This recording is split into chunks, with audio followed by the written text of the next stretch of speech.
The next question of chapter The French Revolution is mention any three changes that were brought by the National Assembly which was recognized by the King Louis XVI in 1789. तीन ऐसे changes के बारे में बात करनी है जो national assembly द्वारा की गए थे। फर्स्ट चेंज जो किया गया था, Louis 16 finally accorded recognition to the national assembly and accepted the principle that his powers would from now on be checked by a constitution. Louis 16 ने फाइनली नेशनल असेंबली द्वारा जो चेंज किया गया था उसको एक्सेप्ट किया था, उस प्रिंसिपल को कि उसकी जो पावर्स हैं वो कॉन्स्टिट्यूशन द्वारा चेक्ड की जाएंगी। On the night of 4th August 1789, the Assembly passed a decree abolishing the feudal system of obligation and taxes. 4th August 1789 को असेंबली ने एक कॉन्स्टिट्यूशन पास किया जिसमें उन्होंने एबॉलिश किया, ख़त्म किए फ्यूडल सिस्टम में वो जो ऑब्लिगेशंस लगाए गए थे और जो टैक्स लिए जा रहे थे। Members of clergy too were forced to give up their privileges. जो मेंबर्स थे क्लर्जी के उनको भी फोर्स किया गया था कि जो फैसिलिटीज जो प्रिविलेजेस उनको मिल रहे हैं वो इग्नोर करें। Tethys were एबोलिश्ड and lands owned by the church were confiscated. Tethys जो टैक्स लिया जाता था वो भी एबोलिश किया गया था। जो लैंड ओन करते थे जो चर्च के द्वारा टैक्स लिया जाता था उसको भी जो है एबोलिश्ड किया गया था। Who were given the right to vote under new constitution of France adopted in 1791। किसने राइट टू वोट का जो न्यू कॉन्स्टिट्यूशन ऑफ फ्रांस में बनाया था और अडॉप्ट किया गया था 1791। Not all citizens however had the right to vote. सभी सिटीजन्स को अधिकार नहीं था वोट डालने का, राइट टू वोट था। उनको ही डालने का अधिकार था, उन मैंस को डालने का अधिकार था जिनकी एज 25 साल से अबव थी और जो टैक्स पे करते थे equal to at least 3 days of laborers.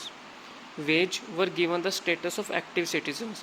जो 25 साल के अबव की एज के जो मैन थे और जो टैक्स पे करते थे और वो जितना टैक्स पे करते थे वो किसके इक्वल होता था, जो लेबरर्स की 3 दिन की वेजेस होती थी उसको ही स्टेटस ऑफ एक्टिव सिटीजन्स का अधिकार जो है दिया जाता था। इसलिए उन्हीं को ही अधिकार था वोट डालने का। और जो बाकी के मैन और ऑल वुमेन थे उनको पैसिव सिटीजन्स कहा जाता था क्योंकि वो टैक्स पे नहीं करते थे या ना ही इतना टैक्स पे कर पाते थे कि उसको पैसिव सिटीजन्स में फिर डाला गया था। To qualify as an elector and then as a member of the assembly a man had to belong to the highest bracket of tax payers. To qualify as an elector, जब अगर आपको vote डालने का अधिकार, उसके लिए आपको कैसे इलेक्ट किया जाए, वो कैसे इलेक्ट किया जाएगा, then as a member of assembly. फिर आप मेंबर होने चाहिए असेंबली के और फिर उसको उस कैटेगरी में डाला जाता था जिसमें highest bracket of tax pairs आते थे, जो सबसे ज़्यादा टैक्स पे करते थे। और जो लोग सबसे ज़्यादा टैक्स पे करते थे जिनका नाम आता था उन्हीं को ही फिर कहा जाता था कि आपको अधिकार है वोट डालने का। What was the significance of the tennis court oath in the French Revolution? Tennis court oath was a significant event in the French revolution. ये एक बहुत ही बड़ा इवेंट था एक फ्रेंच रेवोल्यूशन में। Oath was taken on the 20 June in the hall of an indoor court in the grounds of Versailles. ये जो ओथ ली गई थी वो 20 जून को ली गई थी, इंडोर कोर्ट में ली गई थी, हॉल में, on the ground of Versailles.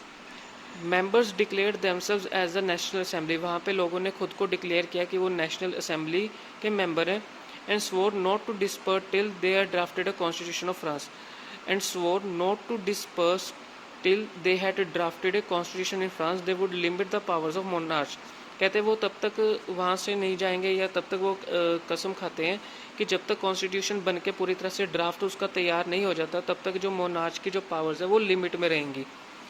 National assembly drafted the new constitution. फिर उसके बाद नेशनल असेंबली ने नया ड्राफ्ट तैयार किया कॉन्स्टिट्यूशन का, जिसकी फाउंडेशन की रखी गई, let the foundation of Republic of France. फिर उसके बाद रिपब्लिक ऑफ फ्रांस की जो है एक फाउंडेशन रखी गई उस नेशनल असेंबली द्वारा। How did France become a constitutional monarchy. France कैसे कॉन्स्टिट्यूशनल मोनार्ची बना। National assembly completed the draft of the constitution 1791। National assembly ने जो ड्राफ्ट बनाया था कॉन्स्टिट्यूशन का वो 1791 में बनाया था। उनका मेन ऑब्जेक्ट था कि जो मोनार्च है उनकी जो पावर्स है वो लिमिट में होनी चाहिए। These powers, instead of being concentrated in the hands of one person, were now separated and assigned to different institutions। उसमें ये कहा गया था कि ये जो पावर्स हैं वो सिर्फ एक पर्सन के हाथ में नहीं होनी चाहिए, उसको उस पावर्स को डिवाइड किया गया था अलग अलग इंस्टीट्यूशंस में, जैसे legislature, executive and judiciary. Constitution of 1791 vested the power to make laws in the National Assembly, which was indirectly elected। Constitution जो था 1791 में उसमें कहा गया था कि उससे पावर थी कि आप ऐसे कानून बना सकते हैं नेशनल असेंबली में विच वॉज इनडायरेक्टली इलेक्टेड, जो इनडायरेक्टली भी मेंबर्स जो हैं चुने जा सके और वो नेशनल असेंबली के मेंबर्स जो हैं बन सके।